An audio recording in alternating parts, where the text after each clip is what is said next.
वो पूरे संसाधनों को कंट्रोल करना चाहते हैं। आपको नजर आ रहा है जैसे वो आपकी सेवा के लिए ऐसा करना चाहते हैं, जबकि असलियत में वो अपना एजेंडा 2030 लागू करना चाहते हैं। तो 2030 तक आपकी जमीनों का अधिकार, आपके बच्चों का अधिकार, आपके ट्रांसपोर्ट का अधिकार, वो सब कुछ लेना चाह रहे हैं, और इसी की खिलाफत में जनता सरकार मोर्चा खड़ा हुआ है। तो अब एक बार बार जिक्र करते हो आप रोथस्चाइल्ड फैमिली का, और ये एक्चुअल में ये कौन लोग हैं? रोथस्चाइल्ड फैमिली जो है, क्या यही इल्यूमिनाती है? नाम इनका आप कुछ भी दे दो, उससे कोई फर्क पड़ने वाला नहीं है। मेनली ये समुद्री लुटेरे हैं, मतलब इनके जो पुरखे थे वो समुद्री लुटेरे थे। जब समुद्र के रास्ते हम लोग व्यापार किया करते थे, क्योंकि भारत में कपड़ा, मसाले और दूसरे खाद्यान्न बहुत होते थे।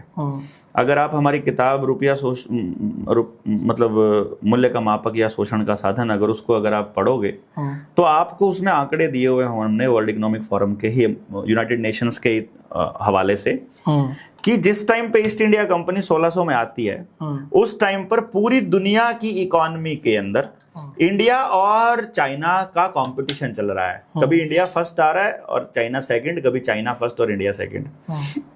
और इंग्लैंड और अमेरिका उस पहले 15 देशों की लिस्ट में कहीं पर भी नहीं है। ठीक है। जैसे ही वो एंटर करते हैं, धीरे धीरे वो लोग ऊपर आना शुरू करते हैं ग्राफ में, और फिर हमारा आंकड़ा एक टाइम ऐसा आता है जब 1947 में वो लोग यहाँ से जाते हैं तो वो ऊपर आ चुके हैं और इंडिया नीचे आ चुका है। मतलब वो पूरा दिखाया हमने उस किताब के अंदर एक्सप्लेन करके, मैं आपको दिखाऊंगा, नीचे गाड़ी में भी रखा हुआ है। तो इस तरह से इन समुद्री लुटेरों ने एक बड़ा गेम खेला। जब इन्होंने देखा कि ये लूट का धंधा ज्यादा दिनों तक नहीं चलने वाला है, तो जहां जहां अलग अलग जगह पर, जिन कॉन्टिनेंट्स के अंदर जहां राजवाड़े राज किया करते थे, इन्होंने राजाओं के साथ संधियां कर ली कि तुम राज करो, भोगो जो तुम्हें भोगना है, बस टैक्स कलेक्शन का काम हमको दे दो, रुपया की डीलिंग हमको दे दो, मतलब सोने और चांदी की। वो डीलिंग उन्होंने लेनी शुरू करी, और वहां से गेम शुरू हुआ पूरा बैंकिंग सेक्टर का, कि तुम यहाँ से आ रहे हो, अरे हमारा एक भाई रोथस्चाइल्ड के जैसे 5 बच्चे थे, तो वो एक हमारा भाई वहां पर रहता है, एक हमारा भाई है, तुम यहाँ से पर्ची ले जाओ, वहां जाकर तुम अपना सोना ले लेना, तो तुम्हें यहाँ जरूरत ही नहीं पड़ेगी। वहां से बैंकिंग शुरू होती है। तो पूरी दुनिया का जो बैंकिंग है वो इस तरह से रोथस्चाइल्ड परिवार के हाथ में चला गया। ये तो ये जो न्यू वर्ल्ड ऑर्डर है और ग्लोबलाइजेशन की जो हम बात करते हैं, ये दोनों एक ही चीज है? हाँ, ग्लोबलाइजेशन उसका एक प्रोसेस का हिस्सा है। मतलब न्यू वर्ल्ड ऑर्डर का मतलब है नई विश्व व्यवस्था, जिसमें सारा कुछ उनके हाथ में होगा, लोकल बॉडी के हाथ में कुछ भी नहीं होगा। पूरी दुनिया में एक सरकार होगी, पूरी दुनिया में एक धर्म होगा, जितने धर्म है सब खत्म हो जाएंगे, और पूरी दुनिया का अनाज उनके काबू में होगा। वो जिसको चाहेंगे कंट्रोल करेंगे, जिसको चाहेंगे आगे बढ़ने देंगे, जिसको चाहेंगे नहीं बढ़ने देंगे। जो आप तुम्हें रोटी मिलती रहेगी। जो ये आप रोथस्चाइल्ड फैमिली का जिक्र करते हो और आप बोलते हो कि यहाँ से तारें बढ़ती, हमारा पीएम भी कुछ नहीं है, सीएम भी कुछ नहीं है, डीएम भी कुछ नहीं है, ये पूरी की पूरी जो प्रोसेस है ये जाती है वेटिकन सिटी, वहाँ के पोप के पास। कोई आइडेंटिटी है उनकी, कोई नाम है? पोप है अभी, पोप जॉन पॉल को क्या नाम है उसको, मैं तो उनके नाम याद। क्या ये वही लोग हैं जब रेल के इंजन का आविष्कार हुआ था तो इन्होंने बोला था कि ये जो है ये तो सेटन की सवारी है और जो इसमें बैठेगा वो हेल में जाएगा, तो इन्होंने टेक्नोलॉजी का आम पब्लिक के लिए यूज होने का विरोध किया है? क्या ये वही लोग हैं? देखो, असल में क्या है, सैटर्न, गॉड, ये गेम प्लान इन्होंने इसलिए रखा है, ड्युअलिटी का कॉन्सेप्ट इसलिए रखा हुआ है ताकि पब्लिक कंफ्यूज रहे, ताकि पब्लिक उसका इस्तेमाल ना करे। क्योंकि जब आप वहां घुस जाओगे ना तो आपको असलियत पता चलेगी।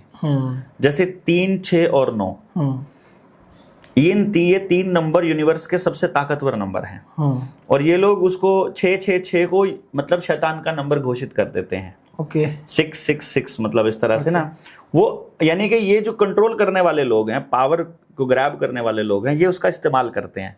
इनका टोटल जो है वो किसी काम का टोटल 3 है, किसी काम का 6 है, किसी का 9 है, जो डेट्स हैं जिस हिसाब से ये लोग डिजाइन करते हैं। तो इस खेल को समझना जो है ना, ये बहुत जरूरी है। जैसे 25 मार्च 2025 को अगर आप करो, 25/3/25 को अगर आप देखोगे, इसका टोटल भी 3 या 6 मिलेगा। जो डेट पहले से तय थी कि जो ये पेंडेमिक है ये हट जाएगी और बिल गेट्स यहाँ पर आएगा, उस तारीख में यहाँ पर होगा इंडिया के अंदर। आया था वो। हाँ, वो चाय वाले के साथ, डोली के साथ उसका तो ये ड्रामे तो ये चलते रहेंगे। ये इंडियन मीडिया को कोई ना कोई में चला जाता है, वो माल तो देना ही है उसने मीडिया को तो। लेकिन मेन बात असल में क्या है कि पॉप का भी मेन पर्पस यही है कि किसी भी तरह से, आपने थोड़ी दिन पहले देखा होगा सारे देशों के राष्ट्राध्यक्ष, इवन नरेंद्र मोदी तक वहां जाकर के कैसे, मतलब ठीक है कटसी कॉल हो सकती है उनकी वहां पर वो ये उद्योगपति जब यहाँ आते हैं, चाहे अभी इस टाइम पे एलन मस्क, और अभी आप देखेंगे जब बिल गेट्स को जूते लगने स्टार्ट होंगे तब एलन मस्क सीन में आ जाएगा। वो आ चुका है सर अभी, वो अभी तो बोल रहा है खाली, ताकि क्या है कि हम जैसे लोग जो जिनको पता है कि बिल गेट्स इतना बड़ा चोर है या कितना बड़ा हत्यारा है, कितना बड़ा खिलाड़ी है, जब वो बोलने वाले लोग एलन मस्क की तरह, उनको एक आदमी चाहिए ना, people want to be ruled, मतलब उनका रूल क्या, उनका गेम क्या है, वो तब तक कामयाब है जब तक आदमी को कोई आदमी चाहिए अपने ऊपर शासन करने के लिए। जैसे आप ये कहोगे ना कि आप आजाद हो जाओ, ये आदमी आपका शोषण कर रहा है। जैसे नरेंद्र मोदी के बारे में जैसे आजकल सत्ता में हुआ तो उसके बारे में बोला जाएगा, जिस टाइम कांग्रेस थी तब हम उनका विरोध करते थे। हम ये बोलेंगे ना कि ये आदमी गलत कर रहा है, तो जो बेचारा मंदबुद्धि कह लो या जिसको अकल नहीं है वो क्या कहेगा, फिर किसका राज आना चाहिए? अरे राज क्यों आना चाहिए? तुम पर कोई राज करे, ये लाइन किसने कही है भाई? सिस्टम बनाना चाहिए, व्यवस्था बननी चाहिए जिसमें मेरी बात सुनी जाए और मेरे काम हो। उसका राज का क्या मतलब है? राज तो मेरा ही रहेगा ना, जनता का ही रहेगा ना, राज तो जनता का ही रहेगा। ये समझना जरूरी है। वो उसका राजा बना देते हैं, जो प्रतिनिधि है, जो तनख्वाह ले रहा है, जो नौकर है, नौकर को राजा का रूप देता है, बोलता है मैं तो नॉन बायोलॉजिकल हूं। अब जो एलन मस्क है, स्पेसएक्स के मालिक हैं, काफी बड़े इंडस्ट्रियलिस्ट माने जाते हैं, वर्ल्ड के नंबर 1 रिचेस्ट पर्सन है। माने ही जाते हैं सर, माने ही जाते हैं। अरे सेंसेक्स में अभी किसी को रातों रात किसी को बना दो, किसी को गिरा दो। सर जो अगर टेक्नोलॉजी की बात करें, हमारे देश से कंपेयर करें, एलन मस्क, उनकी टेक्नोलॉजीज हमसे कितनी आगे हैं वो लोग? हमारे देश के पास कोई टेक्नोलॉजी नहीं है। ओके। अभी हिसार में वायरलेस इलेक्ट्रिसिटी वाला पहला प्लांट इन्होंने लगाया था हरियाणा के अंदर, ठीक है। तो वायरलेस इलेक्ट्रिसिटी ट्रांसमिशन आती है, वायरलेस डाटा ट्रांसफर आ गया। वायरलेस डाटा होता है ना, मैं मैसेज भेजता हूं आपके पास डाटा पहुंच जाता है। वायरलेस इंटरनेट भी आ गया है, यानी वायरलेस कनेक्शन आ गया है। तो ये टेक्नोलॉजी को ऑलरेडी हमारे पुरखों को पहले से ही आता था। उन्होंने इस टेक्नोलॉजी को छोड़ा इसलिए था क्योंकि आपको टेक्नोलॉजी के एडवांसमेंट या टेक्नोलॉजी के इस्तेमाल का और अपने शरीर के स्ट्रक्चर का पता होना चाहिए। हमारा जो शरीर है ये आयन से मिलके बना है, अंदर इलेक्ट्रोलाइट्स भी हैं, नमक भी है, सॉल्ट भी है, तो ये एक तरह से बैटरी है। ह्यूमन सेल, आदमी का जो शरीर के अंदर मौजूद एक एक कोशिका अपने आप में एक बैटरी है। उन कोशिकाओं का सही तरह से इस्तेमाल करके पूरी बॉडी एक ट्रांसफार्मर की तरह है जो खुद बिजली प्रोड्यूस करती है, पावर हाउस की तरह, नॉट ट्रांसफार्मर की तरह। वो बिजली प्रोड्यूस करती है, पावर जनरेट कर रही है। तो उस एनर्जी का इस्तेमाल उन लोगों ने करना भी सीख लिया। अब तो उन्होंने करना सीख लिया, लेकिन हमारे वालों को पहले से पता था। उनको यह पता था कि बिजली की कोई भी आइटम यदि हमारे शरीर के साथ टच होगी या हमसे 6 फुट के दायरे में भी होगी तो वो हमारे लिए खतरनाक है। इसीलिए यदि आप आज से 50 साल पहले के घरों में देखोगे तो उसमें फिटिंग जो होगी ना, वो कैसे होगी कि दीवार के ऊपर पहले प्लास्टिक या लकड़ी का एक वो डंडी लगेगी, उसके ऊपर तारे लगाई जाती थी। आजकल तो फिटिंग अंडरग्राउंड करते हैं ताकि उस दीवार के अंदर ही बिजली देके पूरे घर को ही करंट वाला बना देते हैं। वो तब बाहर पहले लकड़ी लगा के या प्लास्टिक लगा के तब उसके ऊपर तार लगाते थे ताकि करंट से मकान को, क्योंकि आपको यह मालूम होना चाहिए करंट से नहीं, जब करंट किसी चीज में फ्लो करता है तो उसके चारों तरफ इलेक्ट्रोमैग्नेटिक फोर्स बनता है, ठीक है। और उसका जो इंप्रेशन सबसे ज्यादा जो इंपैक्ट है वो 6 फुट तक रहता है। 6 फुट की दूरी जो है ना, बचना है जरूरी 6 फुट की दूरी, वो 6 फुट की दूरी आपको याद रखनी है। तो ये अगर आपसे इलेक्ट्रिसिटी की कोई भी आइटम कम से कम 6 फुट दूर होनी चाहिए अगर आपको अपना शरीर स्वस्थ रखना है तो। लेकिन इन्होंने आपके मोबाइल जेब में डाल दिए, इन्होंने हर चीज इलेक्ट्रिसिटी की ले आए, जबकि सारी चीजें मैकेनिकल होनी चाहिए। इन्होंने सब कुछ इलेक्ट्रिकल ले आए, बल्कि कार भी ऐसी ले आए कि आप इलेक्ट्रिसिटी के अंदर बैठ के चलो। क्योंकि जब आपके शरीर को चार्ज कर दिया जाएगा या चार्ज बॉडी के नजदीक रख दिया जाएगा तो आपका शरीर कभी भी स्वस्थ नहीं रह पाएगा और ठीक नहीं सोच पाएगा, अलाइंड नहीं हो पाएगा, एनलाइटन नहीं हो पाएगा, परमात्मा से नहीं जुड़ पाएगा। इसलिए ये लोग आपको इलेक्ट्रिसिटी दे रहे हैं। इलेक्ट्रिसिटी इसलिए नहीं दे रहे हैं, ये जो व्हाइट लाइट है ना, ये आपका सबसे बड़ा दुश्मन है। लाइट कोई भी है, येलो हो फिर भी चल जाएगा, वो भी 0 वाट तक तो चल जाएगा। मैंने लाइट बंद कराई ना उस कमरे में, मतलब लाइट आप अगर अंदर से फील करके देखो ना तो व्हाइट लाइट जो है आपके पीनियल ग्लैंड पे सीधा ऐसे मुक्के मारती है। पीनियल ग्लैंड ही है जो आदमी को सोचने समझने की और सही गलत का फैसला लेने की क्षमता देती है। ओके। दारू का जो सारा नशे का जो डायरेक्ट अटैक होता है वो पाइनियल ग्लैंड पे ही होता है। नर्वस सिस्टम का बेस मास्टरमाइंड है वो। सेम ये हमारी जो CFL ट्यूब्स है जो व्हाइट लाइट दे रही है। व्हाइट लाइट कोई भी है, आपकी गाड़ी में LED लाइट लगी हुई है जो सामने, वो भी यही काम कर रही है। पीछे बैक लाइट भी LED है, उसको बैक लाइट को ध्यान से देखोगे ना ऐसे चुभेगी वो आपको, मतलब इसी तरह से आपको आपके हर चीज में इलेक्ट्रिसिटी मूव कर देते हैं। और अगर आप नेचुरोपैथी में जाएंगे या हीलिंग प्रोसेस में जाएंगे तो हीलिंग करने के लिए वो अच्छे वैद्य जो हैं, जो जानने वाले, शरीर को जानने वाले कहेंगे शरीर को न्यूट्रल करो। न्यूट्रल करने का क्या तरीका है कि कम से कम 20 मिनट तक हर रोज नंगे पैर बिना केमिकल वाली जमीन की घास पे चलो।